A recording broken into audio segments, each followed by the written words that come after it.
오늘 말씀의 제목을 이것이 나의 간증이요라고 정했습니다. 성경의 역사를 보면 창세기 3장에 가면 인간이 처음으로 하나님과 단절되는 장면이 거기 기록이 되어 있습니다. 그 동산 중앙에 서 있는 나무의 열매를 먹지 말라고 그렇게 하나님께서 말씀하셨는데 인간이 그것을 거역을 하고 동산 중앙의 나무의 실과를 따먹게 되는 그런 장면이 거기 기록이 되어 있어요. 평소에는 동산 중앙에 있는 나무도 동산에 흩어져 자라고 있는 각종 다른 나무들과 별로 다르게 보이질 않았을 것입니다. 그런데 사단이 인간의 마음을 장악을 하고 유혹을 하기 시작했어요. 그래서 그 동산 중앙에 있는 나무를 사단의 유혹을 받고 나서 다시 한번 쳐다보니까 오늘은 좀 그 동산 중앙에 있는 나무가 다르게 보였다라는 것이죠. 창세기 3장 6절 전반부에 보면 여자가 그 나무를 본즉 먹음직도 하고 보암직도 하고 지혜롭게 할 만큼 탐스럽기도 한 나무인지라. 그 나무가 평소에는 다른 나무들과 다름이 없이 보였는데 오늘 사단의 유혹을 받고 나서 그 나무를 쳐다보니까 사단의 유혹을 받고 나서 하나님의 말씀이 의심되는 가운데 그 동산 중앙에 사단이 지칭한 그 나무를 보니까 육신의 감각이 스물스물 일어났다라고 성경은 말하고 있는 것입니다. 하나님과 멀어지려고 할 때 하나님 안에서 살아가기로 결단을 했던 그 마음들이 사라지는 순간, 하나님 안에 있던 믿음이 의심이 되기 시작하는 그 순간에 우리 안에 그동안 감추어져 있던 육신의 생각들이 스물스물 일어나기 시작했다라고 감각적인 생각, 감각적인 언어들이 살아나기 시작했다라고 성경에는 기록이 되어 있는 것입니다. 창세기 3장 6절의 후반부에 보면 그래서 여자가 그 열매를 따먹고 자기와 함께 있는 남편에게도 주매 그도 먹은지라. 여기 여자가 이제 사단의 유혹을 받고 하나님이 하지 말라는 것을 합니다. 그래서 이제 그 열매를 따 먹었다라고 돼 있어요. 그 여자의 이름이 누구죠? 하와라고. 우리는 이미 다 그 여자의 이름을 분명히 알고 있지만 지금 창세기 3장 6절까지는 그 여자의 이름이 기록이 되어 있지는 않습니다. 그냥 아담이었고 그냥 여자였어요. 그때 당시까지는 그냥 아담, 사람이라는 것입니다. 아담이고 여자로 통하면 충분했던 거예요.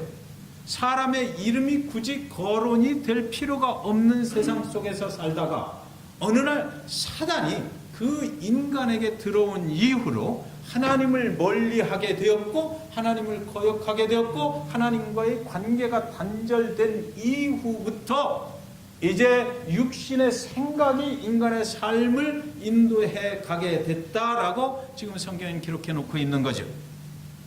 그때까지는 그냥 아담이고 그냥 여자였는데 그날 그 사건 이후로 아담과 여자는 하나님을 피해서 숨어버렸습니다.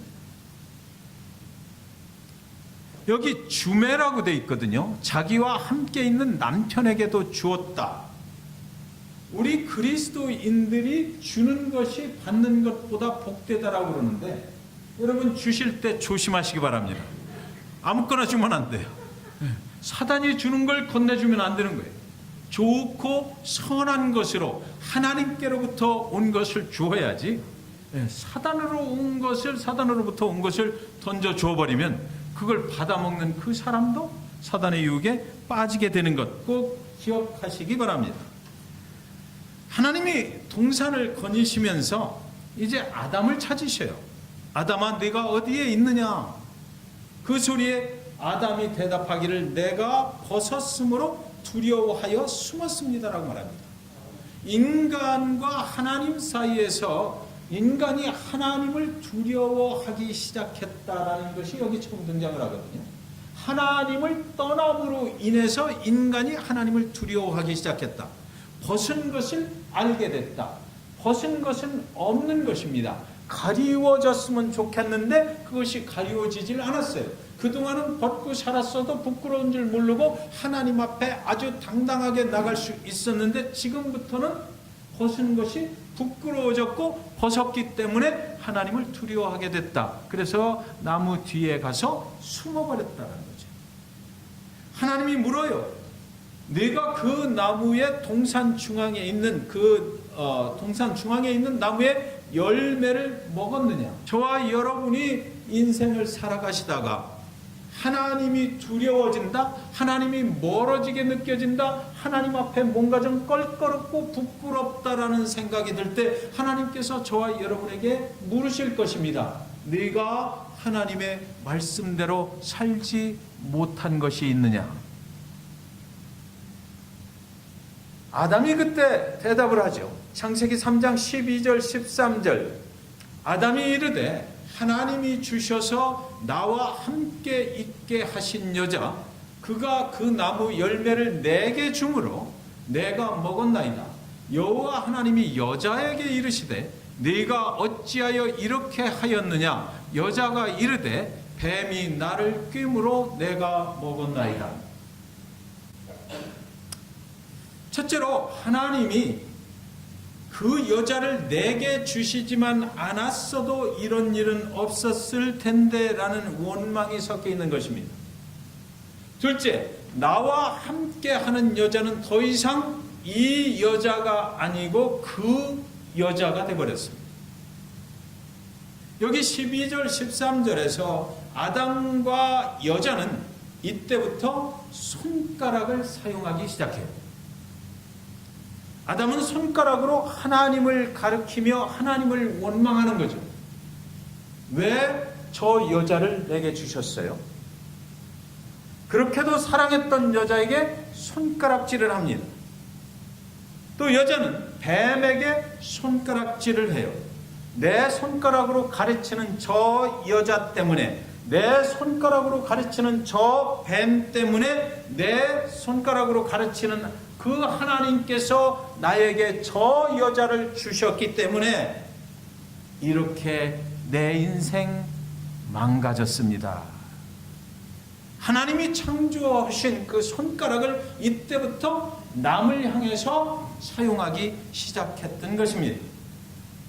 누군가에게 나의 죄와 나의 부끄러움과 나의 두려움을 전달해버리기 시작했다라고 성경은 기록하고 있는 거죠. 그때에 창세기 3장 20절에 보면 아담이 그의 아내의 이름을 하와라 불렀으니 이렇게 되어 있어요. 하나님께서 모든 생물에게 아담에게 부탁하시기를 하나님이 만드신 모든 생물의 이름을 네가 지어라 그랬거든요. 그때까지 아담은 모든 생물의 이름을 소, 말, 돼지 다 지었어요. 그리고 사람은 내가 사랑하는 뼈 중에 뼈요 살 중에 살인 이 여자에게 아직 이름을 붙이지 않았었는데 이때부터 이 여자 때문에 내 인생이 망가졌다라는 표현을 하기 위해서 이 여자에게 이름을 하와라고 지어주고 그때부터는 분명하게 기록을 하는 것입니다. 사람 중에서 여자 중에서 하와 때문에 내 인생이 이렇게 망가졌습니다. 인류가 하나님을 멀리하고 하나님의 뜻을 거역하고 살기 시작한 그 결과가 바로 이거죠. 인류에게 인간의 이름이 지어지고 이름을 가지고 서로 지적질을 하며 손가락질을 하게 됐다는 것이죠. 불행의 역사 속으로 인류가 들어갔다는 것이죠. 그때 이 불행의 역사 속으로 하나님이 원래 인간을 만드실 때 축복하시기를 원하셨기 때문에 하나님은 이대로 보실 수가 없어서 다시 그 인간의 불행의 역사를 축복의 역사로 바꿔 놓으시려고 예수님 그분이 이 땅에 오시게 됐던 것입니다. 예수는 인간에게 주어진 그 불행의 이야기를 축복의 이야기로 돌려놓으시려고 하나님이신 예수 그분이 자기의 아들의 모습으로 이 땅에 오셨던 것이에요. 여러분,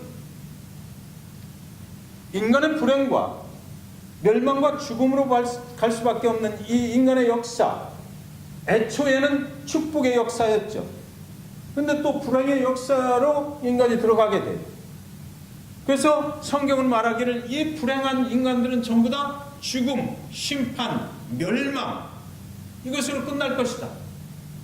그런데 이 불행한 인간의 역사 속으로 하나님께서 오시는 것입니다. 그래서 이 불행의 역사를 다시 축복의 역사로 바꿔주시는 길을 열어주신 거예요. 그분이 바로 예수 그리스도시거든요.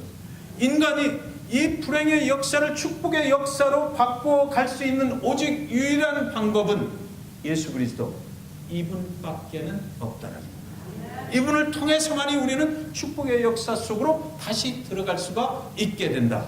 그러니까 사랑하는 성도 여러분, 우리의 가정이 축복받기를 원하시면 우리의 가정 속에서 누가 있어야 돼요? 예수 그리스도가 있어야 됩니다. 우리 교회가 축복받기를 원하십니까?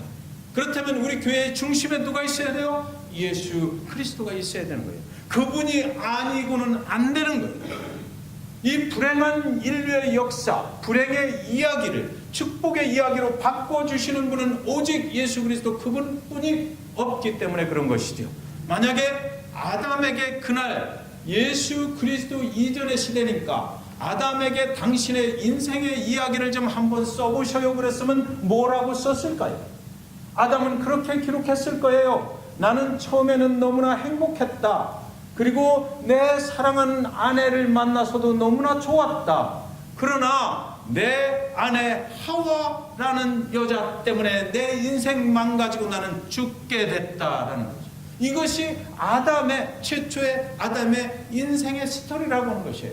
저와 여러분이 인생을 살면서 각자 개개인의 인생의 스토리를 가지고 계시잖아요. 그죠? 어디서 태어났고 또 어떻게 자랐고 그리고 나서 어느 날 무슨 사건을 만나서 내 인생은 이렇게 변했다. 기록해 놓는 거. 이것이 우리 인생의 이야기고 예수 그리스도를 믿는 자들은 이걸 보고 뭐라고 그래요? 간증이라고 하는 거죠. 그 중심에 누가 있습니까? 예수가 계신 거예요. 예수 그리스도로 말미암아서 내가 새로운 축복의 인생을 살게 됐다. 이런 이야기를 우리는 간증의 이야기라고 하는 것입니다. 예루살렘 성전에서 바울은 유대인에게 끌려 나옵니다. 예루살렘 성전에 안뜰이 있고 바깥뜰이 있어요. 바깥뜰은 이방인들, 저와 여러분 같은 이방인들이 들어갈 수 있는 그런 뜰이에요. 그리고 거기에 담이 하나 쳐져 있고 그리고 그 안에는 안뜰, 유대인들만 들어가는 데입니다. 제사장들 들어가고 지성소가 거기 있고 그래요.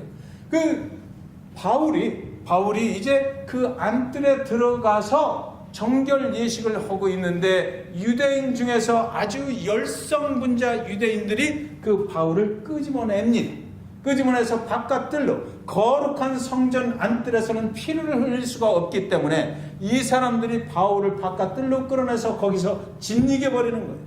피가 흐르고 그는 더 이상 자기 스스로 일어날 수 없는 지경이 돼 있어요. 네. 여기 보면 저게 이스라엘의 그 예루살렘 성전의 모습인데 제가 안토니오 요세라고 써놓은 곳이 있습니다. 이 관망대 같은 곳이에요. 로마 병사들이 와서 예루살렘을 감시를 하는 곳이 저기에 설치가 되어 있는 거죠. 그래서 저기서 천부장이 이렇게 바라보니까 사람 하나가 완전히 안뜰에 있다가 유대인들에 의해서 죽어나가는 거예요. 그러니까 병사들을 데리고 바깥들로 와서 보니까 이 바울인 것입니다. 그래서 바울을 잘 모르잖아요. 누군지 모르니까 이 바울에게 수갑을 채워 유대인들이 저렇게 이 사람을 잘못됐더라고 이렇게 두드려 패는 걸 보니까 이 사람이 분명히 뭔가 잘못한 것 같아.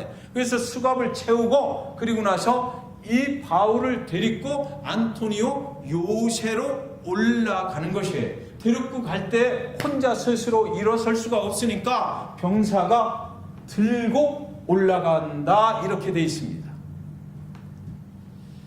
사도행전 21장 21절에 보면 내가 이방에 있는 모든 유대인을 가르치되 모세를 배반하고 아들들에게 할례를 행하지 말고 또 관습을 지키지 말라 한다 함을 그들이 들었도다. 28절에도 보면 외치되 이스라엘 사람들아 도우라, 이 사람은 각처에서 우리 백성과 율법과 이곳을 비방하여 모든 사람을 가르치는 그 자인데 또 헬라인을 데리고 성전에 들어가서 이 거룩한 곳을 더럽혔다 하니, 바울은 저렇게 한 일이 없어요.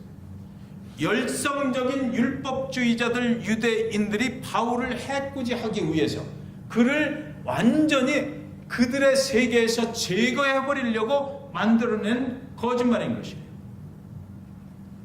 유대인을 가르치되 모세를 배반하라고 바울이 한 적이 없고, 할례를 행하지 않아도 된다라고 한 적이 없고, 또 유대인의 관습을 지키지 말라고 한 적이 없어요. 각처에서 백성들, 이스라엘 백성들을 모욕한 적도 없고 비방한 적도 없고 율법을 지키지 말라고 한 적도 없어요. 헬라인을 데리고 그 예루살렘 성전에, 거룩한 성전에 들어가서 더럽힌 적도 없고 율법을 범한 그런 적도 없어요. 그런데 이들은 헛소문을 만들어내서 바울을 그 사이 속에서 제거시키려고 했던 것입니다. 이것이 바울이 뒤집어 쓴 죄명입니다. 여기 유대인 열성분자들이라고 하는 이 말 속에는 기존에는 유대인이었어요. 그래서 예수 그리스도를 믿지 않던 율법에 아주 정통한 사람들이었고 열성적이었던 사람들이었고, 여러 나라에 흩어져 살던 이 사람들이 이제 예수 그리스도를 들었습니다. 그리고 예수 그리스도를 믿기로 개종을 했어요. 그래서 그리스도인들이 된 사람들입니다, 사실은. 근데 이 사람들이 지금 바울을 제거해 버리려고 그러는 거예요.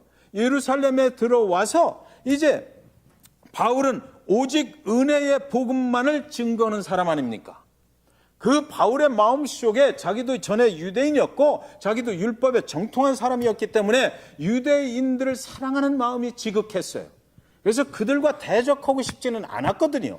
다만 유대인들이 예수를 믿고 완전한 구원에 이를 수 있는 길을 안내해 주기를 원했을 뿐이에요. 그런데 이 사람들은 거짓 헛소문을 만들어내서 그 바울을 제거하려고 하는 겁니다. 같은 그리스도인이었는데도 불구하고, 같은 예수 그리스도를 만난 사람이었는데도 불구하고 그들은 은혜의 복음만으로 구원받을 수 있다는 것을 이해할 수가 없었던 것이에요. 오늘날 저와 여러분이 교회 생활, 신앙 생활을 해나가는데 어쩌면 이런 분들이 계실지도 모르겠어요. 내가 열심히 예배를 참여하고 열심히 무언가를 해서 교회 일도 많이 하고 남보다 더 좀 헌금도 많이 드리고 남보다 무언가를 더 해야만 내 마음속에 하나님께서 기뻐하시네라는 생각이 드시는 분 혹시 계십니까?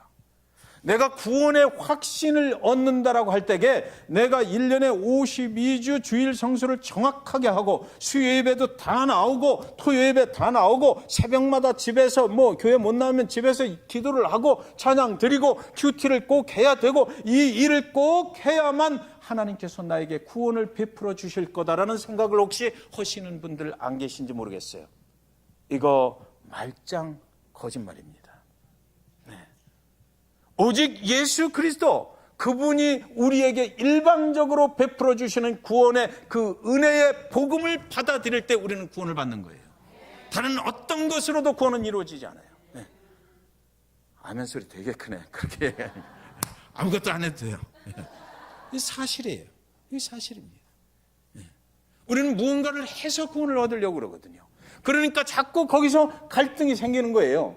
이 사람들처럼 뭔가 율법적으로 뭔가를 해야만 되는 줄 알고, 그러니까 은혜의 복음을 전하는 자하고 갈등을 일으킬 수밖에. 해야 되는데, 그렇지만 뭔가를 해야 되는데, 그렇지만 내가 뭔가를 해야 되는 거 아니야? 네 말이 잘못됐다라고 얘기하고 싶은 거죠.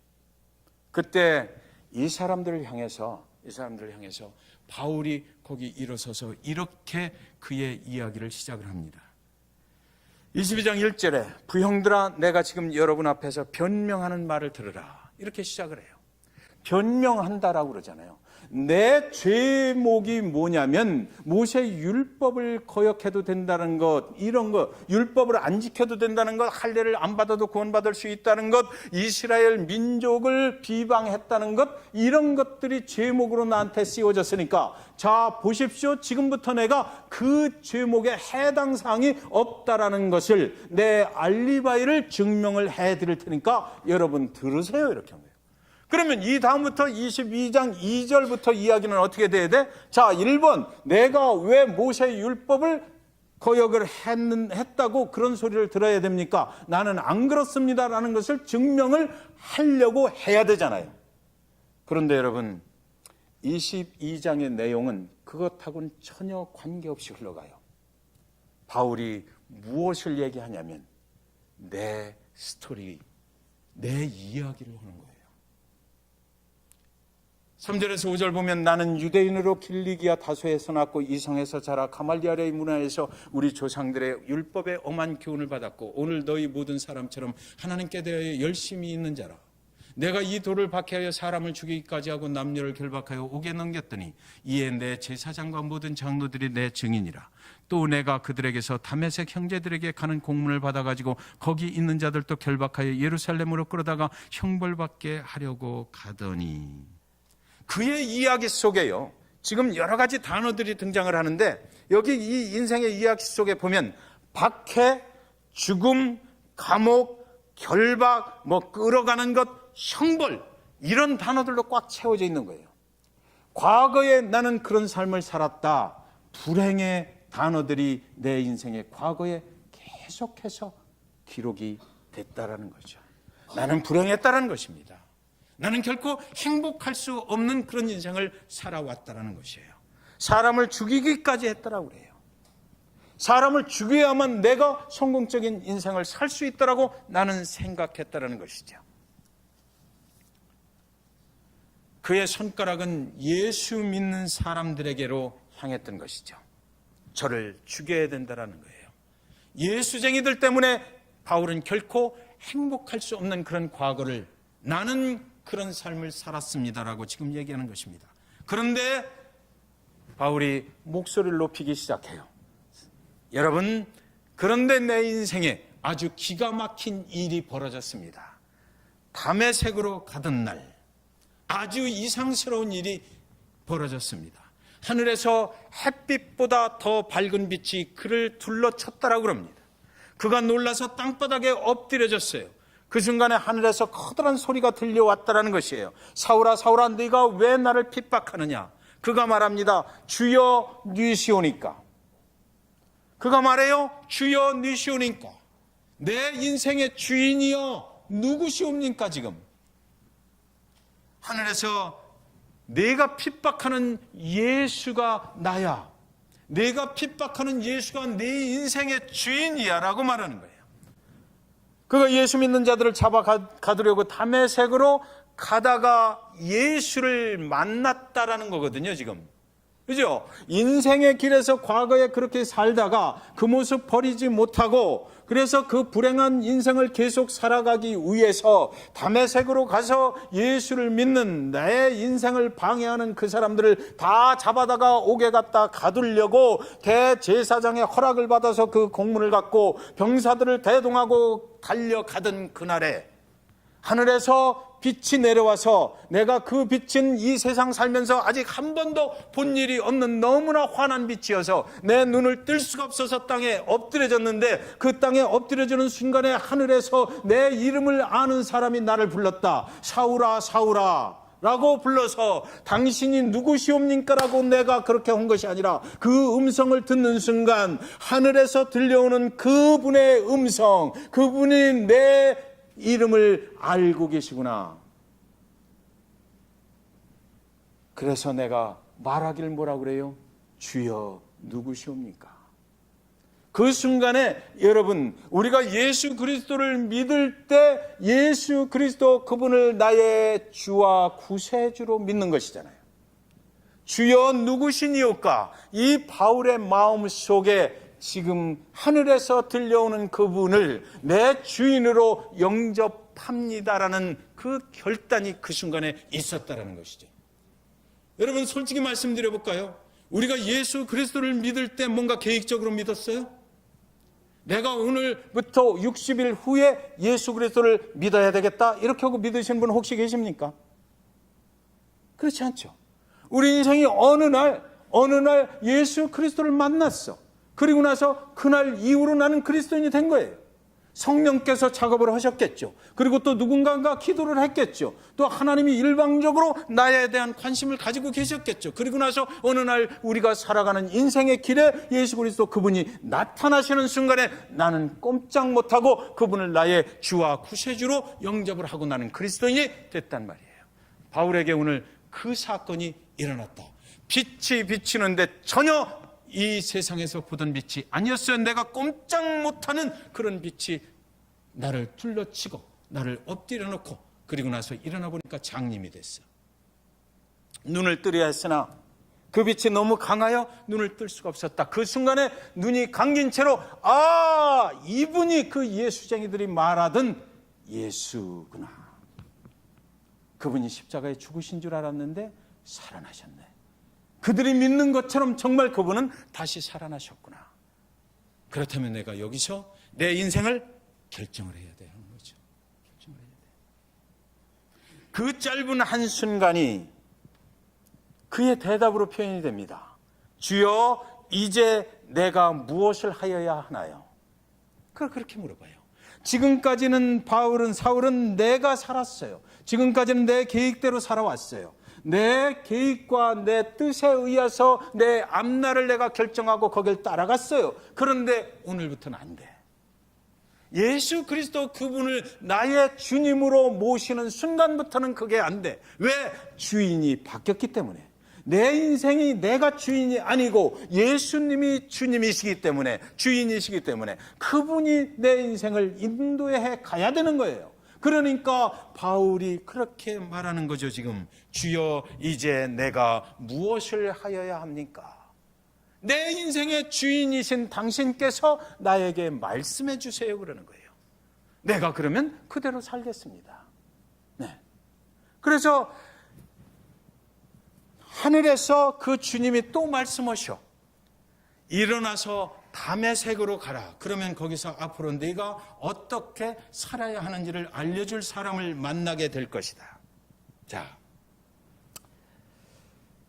과거에는 저와 여러분이 예수 그리스도를 만나기 전에는 내가 계획하고 내 마음대로 살았어요. 내가 생각할 때 이것이 좋은 길이면 그 길로 가는 거예요. 나쁜 길이면 안 가면 그만이에요.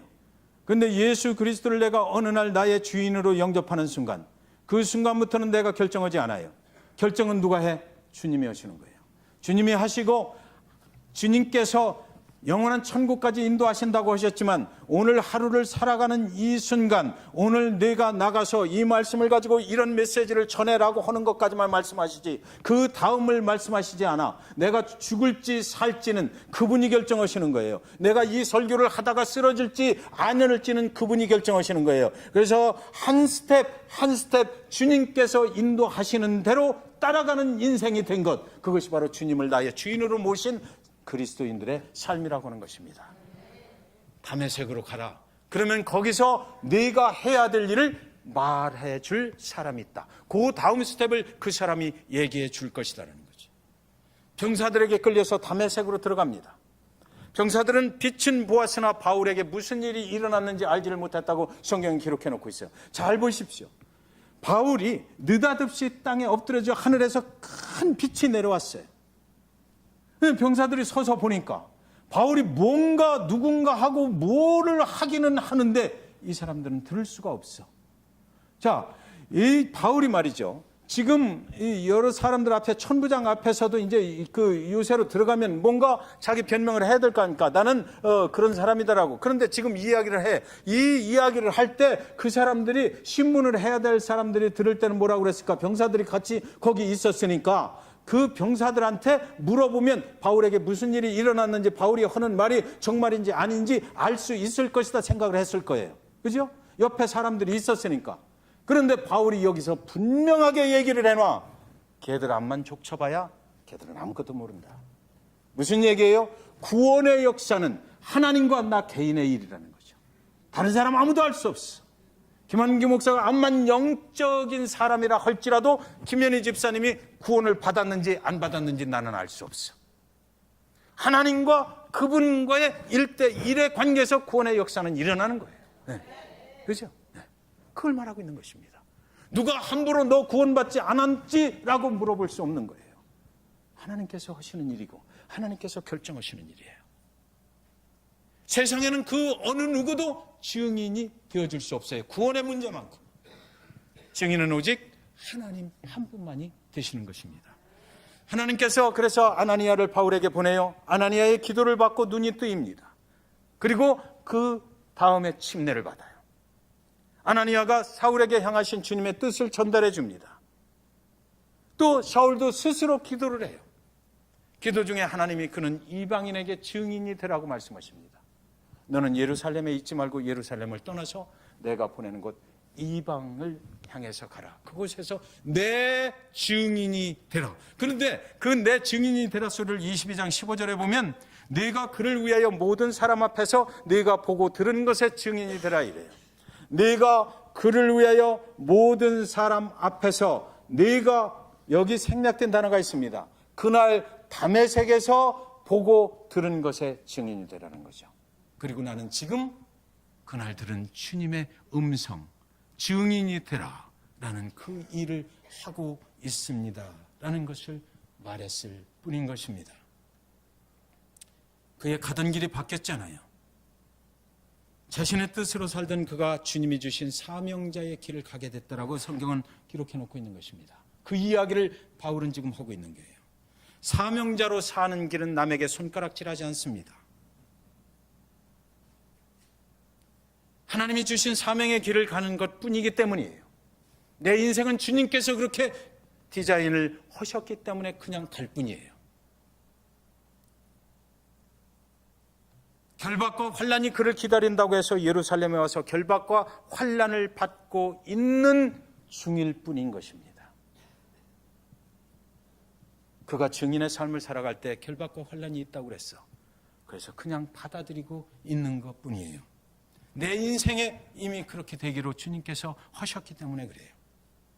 결박과 환란 중에 사명을 받은 것처럼 그의 인생길에서 그가 보고 들은 것을 그저 그냥 말하고 있는 것뿐입니다. 여러분, 그리스도인의 삶은 이런 것입니다. 상대하고 싸우고 손가락질하는 것이 아니고 하나님이 내 주인 되어 주셨으니까 그분이 디자인한 그 삶을 그저 그냥 묵묵히 걸어가는 것, 그것이 바로 그리스도인의 삶이라고 하는 것이에요. 그래서 사도 바울은 아무리 읽어봐도 불행의 흔적이 더 이상 없습니다. 결박과 환난 중에도 그는 행복해 보여요. 결박과 환난 중에도 그는 자유로워 보여요. 그것을 그냥 다 받아들이고 자기의 갈 길로 그냥 가는 것입니다.